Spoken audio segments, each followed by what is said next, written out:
অসম আৰক্ষীৰ ৰিটেন টেষ্টত আপুনি এটা কম নম্বৰ পালেও চাকৰি পাব। কেনেকৈ আপুনি এটা কম নম্বৰ পালেও চাকৰিটো লাভ কৰিব। নমস্কাৰ, আপোনালোক সকলোকে প্ৰফুল্ল অসম ইউটিউব চেনেললৈ স্বাগতম জনাইছোঁ। যদি আপোনালোক চেনেলটোলৈ প্ৰথমবাৰৰ বাবে আহিছে, প্লিজ চেনেলটো ছাবস্ক্ৰাইব কৰি দিব। যদি ভিডিঅ'টো ভাল লাগে এটা লাইক কৰি দিব আৰু লগৰ বন্ধু বান্ধৱীসকলে শ্বেয়াৰ কৰি দিব। আজি এইটো ভিডিঅ'ত আপোনালোকক জনাম যে অসম আৰক্ষীৰ যে ৰিটেন টেষ্ট হ'ব, ৰিটেন টেষ্টত আপুনি এটা কম নম্বৰ পালেও আপুনি এটা চাকৰি কেনেদৰে লাভ কৰিব। এতিয়া ভিডিঅ'টোৰ আৰম্ভণিতে আপোনালোকক এটা কথা ক'ব বিচাৰোঁ যে আপোনালোকৰ যে ৰিটেন টেষ্ট হ'ব, ৰিটেন টেষ্টত আপুনি কম নম্বৰ লাভ কৰিলেও বা আপোনাৰ কাট অফ কম যাব বুলি আপুনি নপঢ়াকৈ নাথাকিব বা আপুনি পঢ়াটো কমাই নিদিব। এতিয়া আপোনালোকৰ যি SSC/GD বাবে আপোনালোকৰ অসমত পোষ্ট আছে প্ৰায় 3000 প্লাছ। গতিকে আপোনালোকৰ SSC/GD যি ৰিজাল্টটো হয়তো আপোনালোকৰ যি অসম আৰক্ষীৰ ৰিটেন টেষ্ট হ'ব, ৰিটেন টেষ্ট হোৱাৰ আগতে আপোনালোকৰ SSC/GD ৰিজাল্ট দিব। তেতিয়া আপোনালোকৰ 3000 প্লাছ কেণ্ডিডেট আপোনালোকৰ SSC/GD চাকৰি পাই যাব।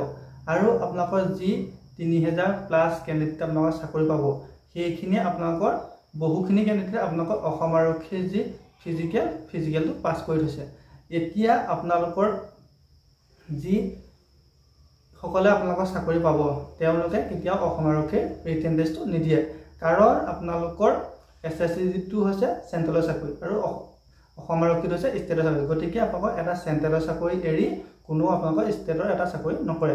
গতিকে আপোনালোকৰ সেইসকলে আপোনালোকৰ যিসকলে আপোনালোকৰ SSC/GD চাকৰি পালে আৰু আপোনালোকে তেওঁ অসম আৰক্ষীৰ ফিজিকেল টেষ্টটো কোৱালিফাই কৰিছিল, তেতিয়া তেওঁ ৰিটেন টেষ্টত নপঢ়ে। গতিকে আপোনালোকৰ যি ৰিটেন টেষ্ট হ'ব, ৰিটেন টেষ্টৰ আপোনালোকৰ কম্পিটিশ্যনটো অলপ কমি যাব।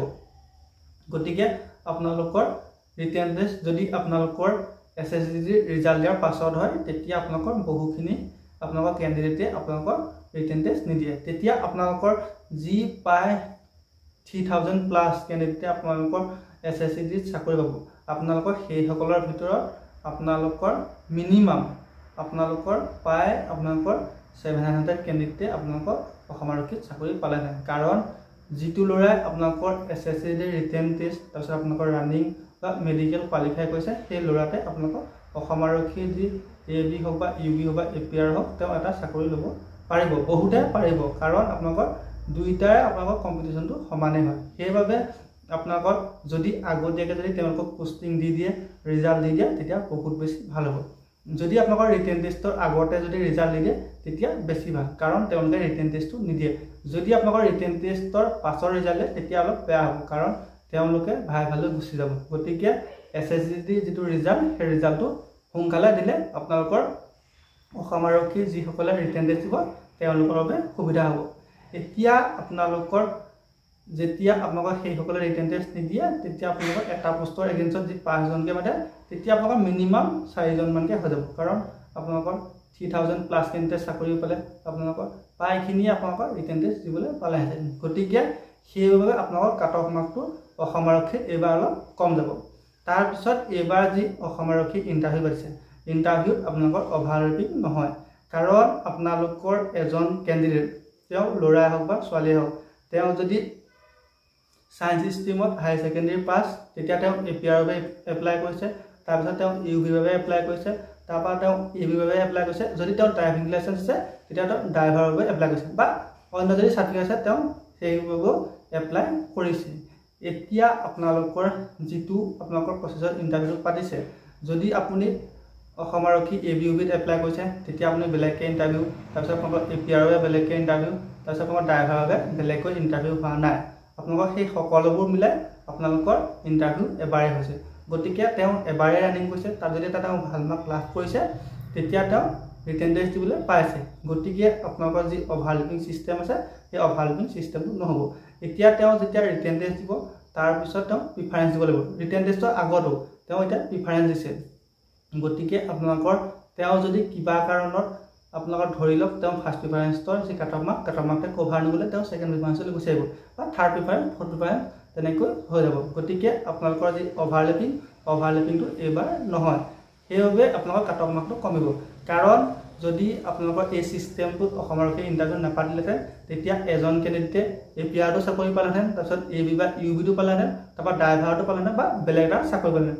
মানুহ এজন কিন্তু তেওঁ কেইবাটাও চাকৰি পালে গতিকে এইবাৰ আপোনালোকৰ কাট অফ মাৰ্কটো কমিব যেতিয়া আপোনালোকৰ 2022 বৰ্ষত আপোনালোকৰ অসম আৰক্ষী ইণ্টাৰভিউ হৈছিলে তেতিয়া এজন কেণ্ডিডেটে আপোনালোকৰ কামাণ্ডোটো চাকৰি পাইছে তেওঁ এবি বা ইউবিটো পাইছে তেতিয়া তেওঁ এটা চাকৰিত জইন কৰিছে কিন্তু এটা পোষ্ট ভেকেণ্ট হৈ ৰৈ গৈছে সেইবাবে আপোনালোকৰ যেতিয়া এজনে দুটা পোষ্ট লক কৰি দিয়ে তাৰ ফলত আপোনালোকৰ বহুতো কেণ্ডিডেট 0.1 0.2 বাবে ফাইনেল যি মেৰিট লিষ্ট মানে ফাইনেল মেৰিট লিষ্টত পাছ কৰি ৰৈ যায় তেতিয়া তেওঁলোকৰ বহুত দুখ লাগে কিন্তু এই সিস্টেমত যদি পাতিলেহেঁতেন তেতিয়া তেওঁ এটাহে চাকৰি পালে এইবাৰ আপোনালোকৰ সেই সিস্টেমটো ভাল হৈছে গতিকে আপোনালোকৰ এইবাৰ আপোনালোকৰ এজন কেণ্ডিডেটে এটাহে চাকৰি পাব আপোনালোকৰ শেহতীয়াকৈ যি অসম বন বিভাগ তাৰপিছত এক্সাইজ কনষ্টেবল তাৰপৰা জেল ৱাৰ্ডাৰ যি ইণ্টাৰভিউ হৈছিলে ইণ্টাৰভিউটো সেই একেটা প্ৰচেছতে পাইছিলে সেইবাবে আপোনালোকৰ এজন যদি কেণ্ডিডেট তেওঁ ধৰি লওক আপোনালোকৰ ফৰেষ্ট গাৰ্ডত চাকৰি পাইছে বা তেওঁ ফৰেষ্টাৰ পাইছে তেতিয়াতো এক্সাইজ বা জেল ৱাৰ্ডাৰত চাকৰি পোৱা নাই কাৰণ তেওঁ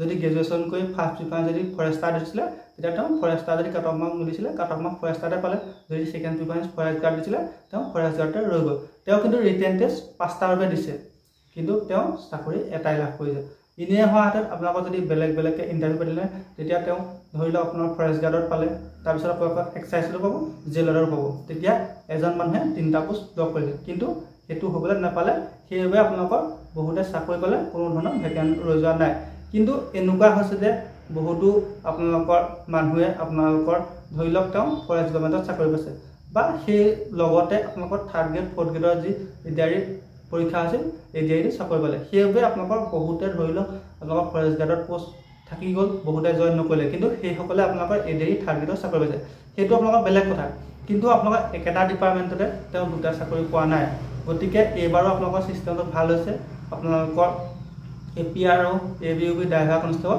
সকলোবোৰ ইণ্টাৰভিউ একেলগে পাতিছে সেইবাবে আপোনালোকৰ এইবাৰ কাট অফ মাৰ্কটো কম যাব আৰু আপোনালোকৰ কোনো ধৰণৰ অভাৰলেপিং হোৱাৰ চান্স নাথাকে আৰু আপোনালোকৰ সকলোৱে চাকৰি এটা পাব নহ'লে আপোনালোকৰ ধৰি লওক যেতিয়া এজন কেণ্ডিডেটে 0.1ৰ কাৰণে চাকৰি নাপায় কিন্তু ঠিক সেই একে বেলেগ এজন কেণ্ডিডেটে আপোনালোকৰ দুটাকৈ চাকৰি পায় তেতিয়া বহুত বেছি বেয়া লাগে এতিয়া যিসকলে আগতে ধৰি লওক 0.1 0.2 বা আপোনালোকৰ 1 নম্বৰ বাবে চাকৰি পোৱা নাই সেইসকলে সেই দুখটো বুজিব পাৰে বা আপোনালোকৰ যেতিয়া ইণ্টাৰভিউ দিছে ইণ্টাৰভিউ পাছ কৰিছে ৰিটেন টেষ্ট দিবলৈ পাইছে আপোনালোকে জানে আপোনালোকৰ 1 ছেকেণ্ডৰ মূল্য কিমান তাৰপিছত আপোনালোকৰ 1 মাৰ্কৰ মূল্য কিমান আপোনালোকক সেই বিষয়ে ক'ব নালাগে গতিকে আপোনালোকৰ এই চিষ্টেমটো ভাল হৈছে আপোনালোকৰ অভাৰলেপিং নহয় সেইবাবে আপোনালোকৰ কাট অফ মাৰ্কটো কমিব আপোনালোকৰ ফাৰ্ষ্ট হ'ল এছএছচি যদি ৰিজাল্ট দিয়াৰ বাবে আপোনালোকৰ কাট অফ মাৰ্ক কমিব আৰু ছেকেণ্ড আপোনালোকৰ যি এই চিষ্টেমটো পাইছে অভাৰলেপিং নাইকিয়া হ'ব সেইবাবে আপোনালোকৰ কাট অফ মাৰ্ক কমিব গতিকে আপোনালোকে ভালদৰে পঢ়া শুনা কৰি থাকক ইমানো সহজ নহয় আপোনালোকৰ ধৰি লওক কাট অফ মাৰ্কৰ 1 কমিলে কিন্তু